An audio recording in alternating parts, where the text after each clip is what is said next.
National award जीत चुकी film the Kerala story एक बार फिर चर्चा में है। इस बार वजह है इसका सीक्वल द केरला स्टोरी 2। पहली फिल्म जब रिलीज हुई थी तब भी देश भर में काफी विवाद हुआ था। अब जैसे ही इसके दूसरे भाग का ट्रेलर सामने आया, वैसे ही बहस और विरोध की आवाजें फिर से तेज हो गई है। केरल हाईकोर्ट ने मेकर्स को नोटिस भेज दिया और केरल के मुख्यमंत्री ने भी इस फिल्म पर खुलकर अपनी नाराजगी जताई। सोशल मीडिया प्लेटफॉर्म एक्स पर उन्होंने लंबा पोस्ट लिखते हुए कहा कि इस तरह की फिल्में नफरत फैलाने का काम करती है और राज्य की छवि को नुकसान पहुंचाती है।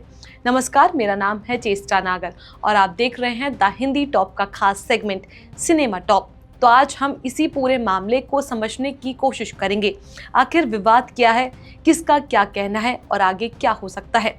अब पूरी कहानी को शुरुआत से समझते हैं। द केरला स्टोरी का पहला पार्ट जब रिलीज हुआ था तब भी इस पर आरोप लगे थे कि फिल्म एक खास एजेंडे को आगे बढ़ा रही है।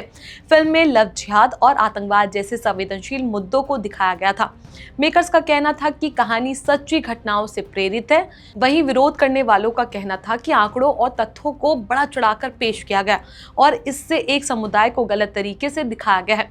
विवाद के बावजूद फिल्म ने बॉक्स ऑफिस पर अच्छा प्रदर्शन किया और चर्चा का विषय भी बनी रही। अब बात करते हैं सीक्वल की। तो जैसे ही द केरला स्टोरी 2 का ट्रेलर यूट्यूब पर रिलीज हुआ, उसके बाद से फिर से बहस शुरू हो गई है। इस बार विरोध और तेज है। केरला हाईकोर्ट में एक याचिका दायर की गई जिसमें कहा गया कि फिल्म का टाइटल ही राज्य को बदनाम करने की कोशिश है।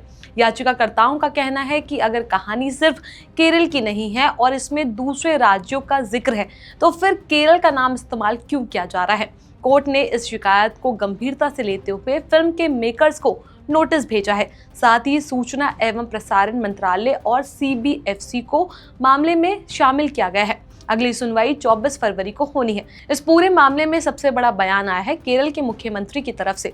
उन्होंने अपने पोस्ट में कहा कि पहली फिल्म में झूठ और सांप्रदायिक एजेंडा दिखाया गया था, जिसे केरल की जनता समझ चुकी है। उन्होंने लिखा कि राज्य अपनी सेकुलर पहचान को खराब करने की कोशिश को बर्दाश्त नहीं करेगा। उनका कहना है कि ऐसी फिल्में समाज में नफरत और गलतफहमियां पैदा करती हैं। उन्होंने ये भी कहा कि झूठी कहानियों को आसानी से मंजूरी मिल जाती है, जबकि सच्ची कला को रोका जाता है।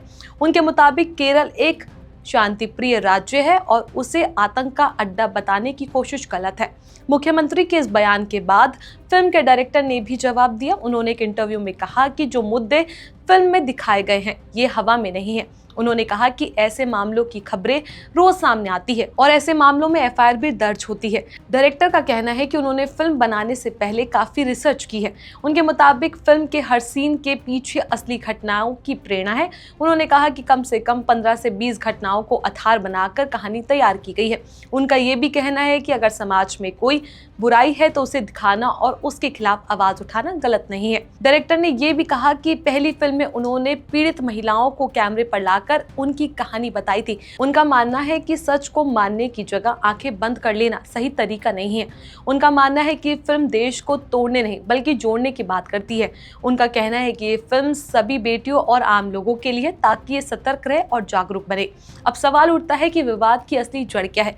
एक बड़ा मुद्दा फिल्म का टाइटल। कहा जा रहा है कि अगर कहानी सिर्फ केरल तक सीमित नहीं है, इसमें राजस्थान, मध्य प्रदेश जैसे राज्यों का भी जिक्र है, तो फिर केरल नाम को दोबारा इस्तेमाल करना क्यों जरूरी है। विरोध करने वालों का मानना है कि इससे राज्य की छवि को नुकसान पहुंचता है। कई मेकर्स का कहना है कि पहली फिल्म की कहानी केरल से शुरू होती है, इसलिए सीक्वल का नाम भी उसी से जुड़ा है। कानूनी स्थिति की बात करें तो फिलहाल फिल्म पर बैन नहीं लगा। यूट्यूब पर रिलीज हुआ ट्रेलर सेंसर बोर्ड के दायरे में सीधे तौर पर नहीं आता, लेकिन फिल्म को US सर्टिफिकेट मिल चुका है, जिसका मतलब है कि इसे सभी उम्र के लोग पेरेंटली गाइडेंस के साथ देख सकते हैं। अगर कोर्ट को लगता है कि टाइटल या कंटेंट में कोई समस्या है तो आगे की कार्रवाई हो सकती है। पहले भी कई फिल्मों के साथ ऐसा हुआ है कि रिलीज से पहले या बाद में कोर्ट के फैसले से बदलाव करना पड़ा है। वहीं केरल हाईकोर्ट की अगली सुनवाई काफी अहम मानी जा रही है। अगर कोर्ट सख्त टिप्पणी करता है या टाइटल बदलने का निर्देश देता है तो फिल्म की रिलीज पर असर पड़ सकता है। वहीं अगर कोर्ट मेकर्स के पक्ष में फैसला लेता है तो फिल्म तय तारीख पर रिलीज हो सकती है। फिलहाल सोशल मीडिया पर बहस जारी है। कुछ लोग मुख्यमंत्री के बयान का समर्थन कर रहे हैं तो कुछ डायरेक्टर की बात को सही बता रहे हैं। यही लोकतंत्र की खूबसूरती है कि अलग अलग राय खुलकर सामने आती है, लेकिन जरूरी यह है कि बहस सभ्य और तथ्यों पर आधारित हो। अब सवाल आपसे, क्या आपको लगता है कि ऐसी फिल्मों पर रोक लगनी चाहिए या फिर हर कहानी को सामने आने का मौका मिलना चाहिए और फैसला दर्शकों पर छोड़ देना चाहिए? अपनी राय हमें नीचे कमेंट सेक्शन में जरूर बताएं। ऐसी और भी वीडियोस के लिए आप हमारे चैनल द हिंदी टॉप को सब्सक्राइब कर लें। इसके अलावा आप हमें एक्स, फेसबुक और इंस्टाग्राम पर भी फॉलो कर सकते हैं।